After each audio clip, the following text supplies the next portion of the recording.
question reads, ABCD is a trapezium in which AB is parallel to CD. This is very important word. AB is parallel to CD. Understand that point. BD is the diagonal. BD is the diagonal. E is the midpoint of AD. Remember this word. E is the midpoint of AD. A line drawn through E parallel to AB. A line is drawn through AD through E parallel to AB intersect BC at F. Show that F is the midpoint of BC. You have to show that F is midpoint of BC. See here, understand and take the key points. Here ABCD is a trapezium. See here, what is given to us? ABCD is a trapezium. ABCD is a trapezium that is given to us, and in this trapezium what is given to us? AB is parallel to DC. AB is parallel to DC, and also E is the midpoint of AD. This is also given to us, midpoint of AD, and EF is parallel to a line through E is midpoint of AD, and line through E parallel to AB. EF is parallel to AB. These are the points. These are the points given to us, and I have to show that F is the midpoint of BC. I have to show that F is the midpoint of BC. Now children, try to understand what we can do here. See here, take triangle. See, if EF is parallel to AB, I can say that EG is also parallel to AB. See, if the whole line is parallel to this line, a part of that line can also be parallel. So what I can say, EF is parallel to EG implies EG is parallel to AB. EG is parallel to AB. Now why I am taking this part is, I will tell you now. See here, in triangle DAB, in triangle DAB, I am talking about triangle DAB. See here, E is the midpoint of AD and EG is parallel to AB, and by converse of midpoint theorem, a line that is drawn from the midpoint parallel to the third side will definitely join the midpoint of the third side. So what I will say, in triangle DAB, E is the midpoint of AD, E is the midpoint of AD, also EG is parallel to AD, also EG is parallel to AB. Therefore I can say that G is the midpoint of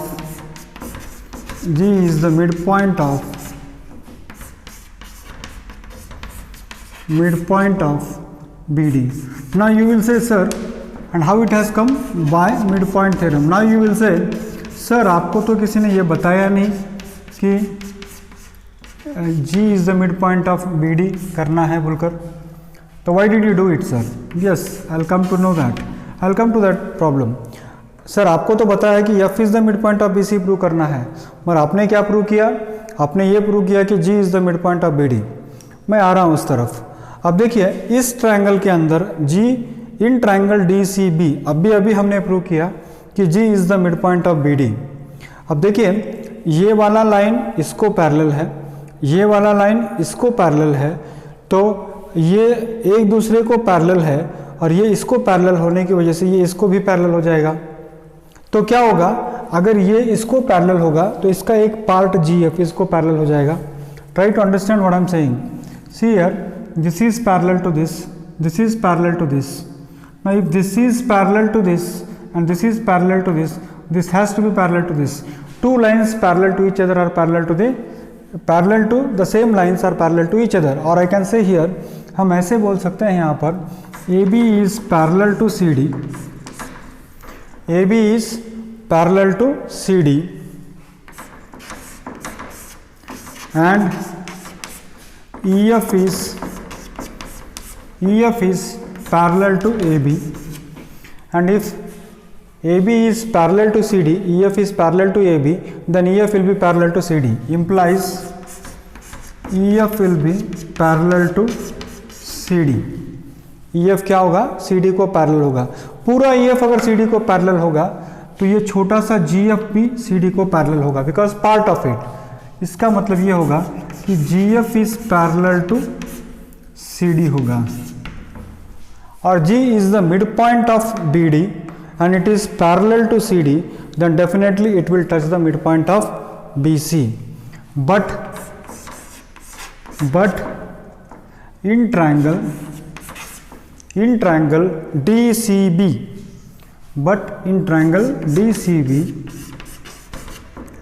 G is the midpoint of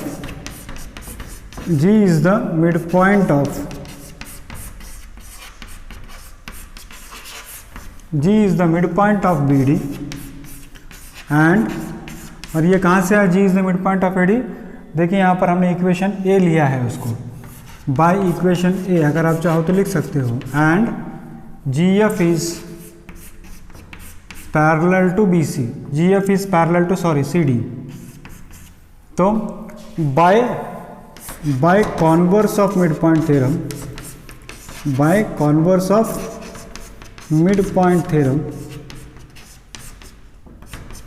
क्या होगा? अगर ये mid point से line निकल रही है और सामने वाला लाइन को पैरेलल है तो ये सीधा जाके ऐसी जगह पे टच करेगा जहाँ ये लाइन का मिड पॉइंट होगा. तो यानी by converse of mid point theorem F is the mid point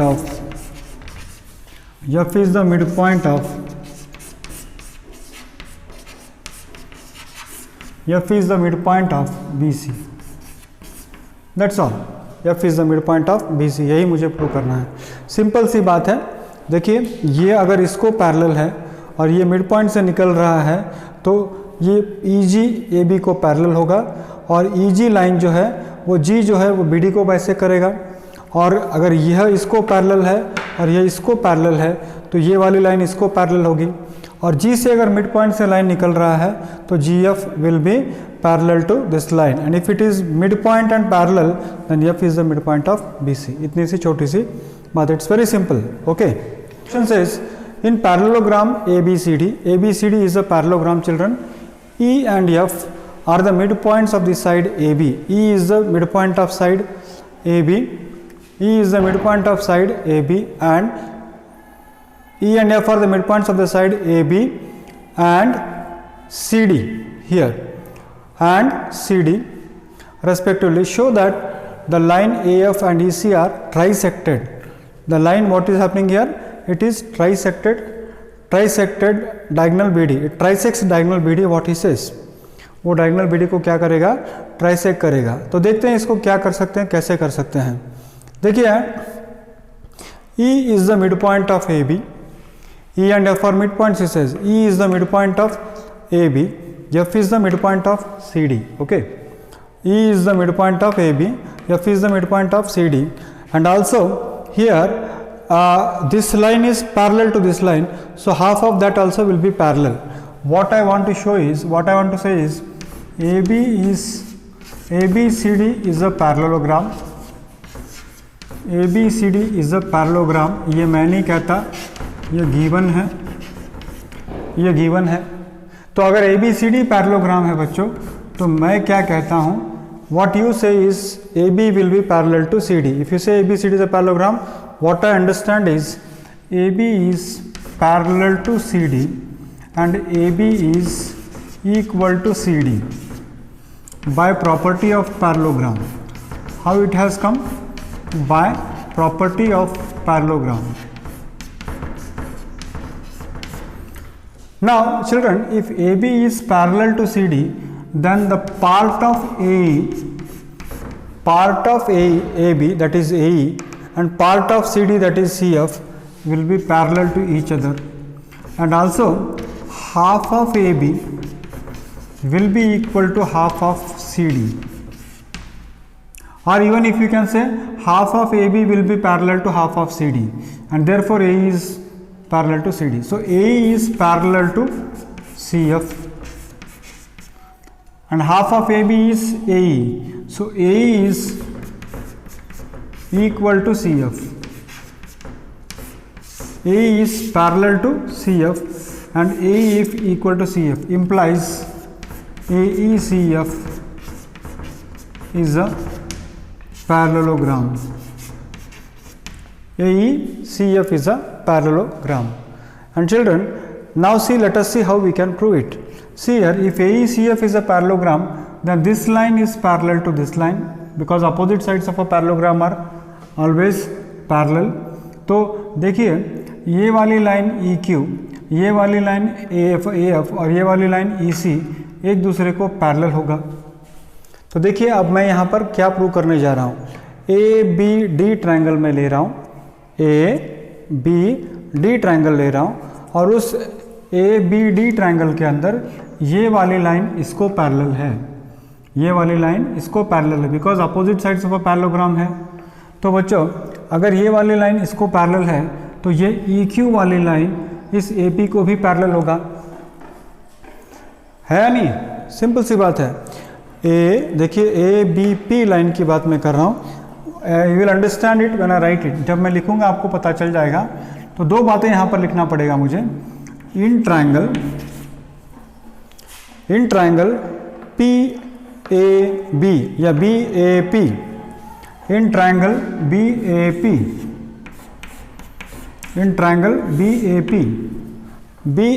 triangle के अंदर अब देखिए क्या हो रहा है।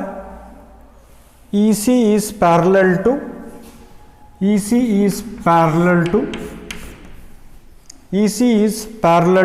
AF. Opposite sides of parallelogram,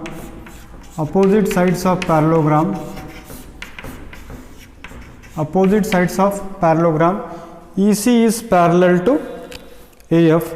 तो EC is parallel to AF, तो देखिए EQ will be parallel to AP, implies EQ will be parallel to AP, part of it। पूरा लाइन अगर पैरेलल है तो छोटा सा लाइन भी छोटे से लाइन को पैरेलल होगा। तो EQ is parallel to AP, also E is the midpoint of AB।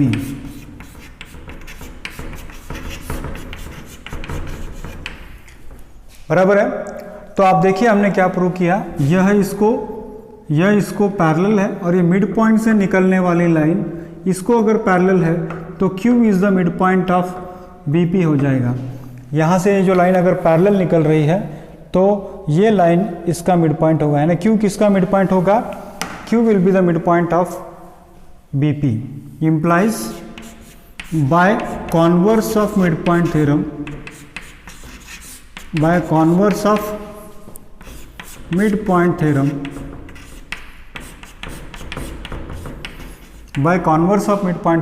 what I can prove is Q is the midpoint of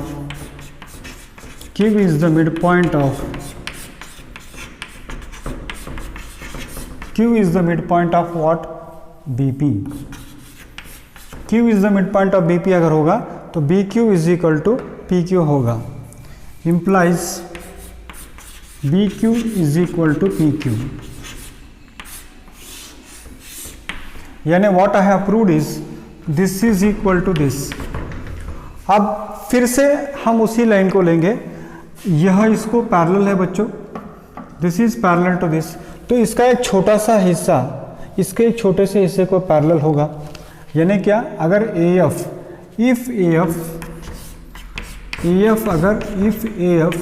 is parallel to EC, अगर AF EC को parallel है तो AF का ही छोटा सा हिस्सा EC का छोटा सा हिस्से को पैरेलल होगा। implies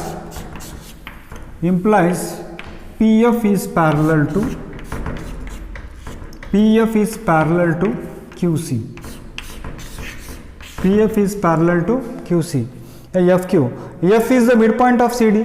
तो देखिए फिर से मिड पॉइंट से लाइन निकली है, इसको पैरेलल है, यहाँ से लाइन निकली है, तो मिड पॉइंट से ये लाइन निकली है, इसको पैरेलल है, तो ये मिड पॉइंट को टच करेगा। यानी P किसका मिड पॉइंट हो जाएगा? DQ का मिड पॉइंट होगा। देखिए ऑल्सो, और ये सारी बातें कहाँ पर हो रही है, ट्रायंगल डी क्यू सी में हो रही है। तो हमको लिखना पड़ेगा यहाँ पर in triangle D Q C, ये सारी घटनाएं कहाँ पर हो रही है, डी क्यू सी के अंदर हो रही है। Also F is the mid point of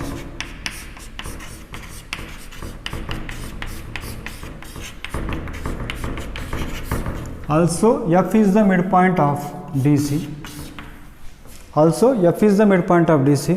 तो fp is what is it, fp is parallel to CQ है, और फिर क्या हो रहा है, f is the midpoint है, तो implies by converse of midpoint theorem, by converse of midpoint theorem, by converse of midpoint theorem हम ऐसे बोल सकते हैं कि P is the mid point of D Q, P is the mid point of D Q, P is the mid point of D Q. थोड़ा देखिए बच्चों, हमने प्रूव क्या किया, P is the mid point of D Q अगर हो गया तो मैं ऐसे बोल सकता हूँ कि D P is equal to P Q, implies D P equal to P Q. ये मेरा इक्वेशन नंबर सेकंड है, ये मेरा इक्वेशन नंबर सेकंड है। अब भी मैंने प्रूव किया कि B Q is equal to P Q, अब मैं प्रूव कर रहा हूँ कि D P is equal to P Q, यानी ये सारे तीनों, ये दोनों बराबर है, ये इसके बराबर है, तो ये पूरी लाइन जो है वो क्या हो गई, तीन बराबर भागों में बट गया। यानी what, B Q, this I call it as first equation, this I call it as second equation. तो हम ऐसे बोल सकते हैं कि फ्रॉम इक्वेशन 1 एंड 2